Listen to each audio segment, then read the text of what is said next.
पार्ले जी की कहानी। एक बार की बात है, 1939 में भारत में एक छोटे से गांव में एक साधारण सी फैक्ट्री थी। यह फैक्ट्री थी पार्ले प्रोडक्ट्स की, जिसे संचालित कर रहे थे दो भाई, विजय और नंद कुमार। उन दिनों बिस्किट का चलन बढ़ रहा था, लेकिन बाजार में कोई ऐसा बिस्किट नहीं था जो हर किसी की पसंद बन सके।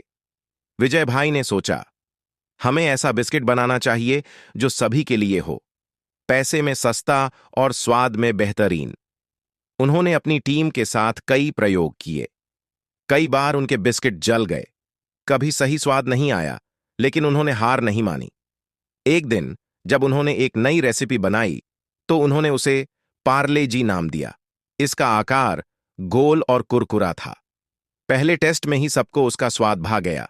धीरे धीरे यह बिस्किट गांव के लोगों के बीच लोकप्रिय होने लगा। बचपन से लेकर बूढ़ों तक सभी ने इसे पसंद किया। स्कूल में टिफिन में इसे लेकर जाते, महिलाएं चाय के साथ इसे परोसतीं और बुजुर्ग इसे स्वास्थ्यवर्धक मानते। पार्ले जी ने जल्दी ही भारत के हर कोने में अपनी पहचान बना ली। कई सालों बाद जब पार्ले जी देश भर में मशहूर हो गया, तो फैक्ट्री में काम करने वाले श्रमिकों की भी जिंदगी बदल गई। उन्होंने अपनी मेहनत और लगन से न सिर्फ अपने परिवार का जीवन स्तर सुधारा, बल्कि समाज में भी एक मिसाल कायम की। फिर एक दिन एक छोटे से लड़के ने अपने पिताजी से पूछा, पापा, पार्ले जी बिस्किट इतना खास क्यों है? पिताजी ने मुस्कुराते हुए कहा, बेटा, यह सिर्फ बिस्किट नहीं है, यह हमारे संघर्ष और सपनों की कहानी है। आज पार्ले जी केवल एक बिस्किट नहीं है, बल्कि भारतीय संस्कृति का एक अहम हिस्सा बन चुका है।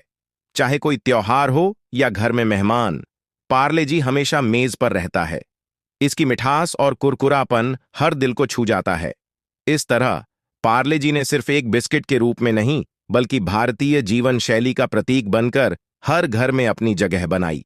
और आज भी जब हम एक पैकेट पार्ले जी खोलते हैं, तो हम न केवल स्वाद का आनंद लेते हैं, बल्कि उस मेहनत की कहानी को भी याद करते हैं जो इसे खास बनाती है।